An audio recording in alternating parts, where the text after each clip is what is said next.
I think the only time I was sort of a little bit on the back foot, we had Bradley Cooper training at Royal Hospital Road for the movie Burn. And so he said, look, teach me. And I said, well, I can't teach you how to cook, but what I can teach you is how to plate. And so just seeing that level of discipline coming in onto those plates, within a week's training was incredible because all of a sudden he got it. And we count down 4 minutes, 4, 3, 2, 1, then everything arrives on the pass, which is like your cockpit of, the Formula One car. Everything's there. So from the garnish, the fish, the meat, the sauce, the herbs, and it just comes together. And it's like high octane, obviously, every night when you're in there.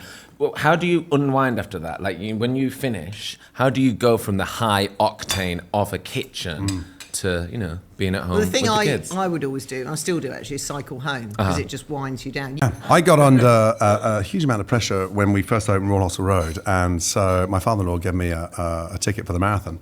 And at the time, I was getting quite big, and I'd put a lot of weight on. So I used to finish service, rucksack on, fill it up with potatoes, and run home.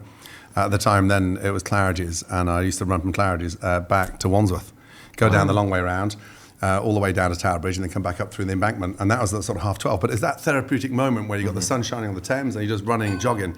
And then, I remember running my first marathon. It was dark by the time I got back, by the way. Even the hippopotamus overtook me.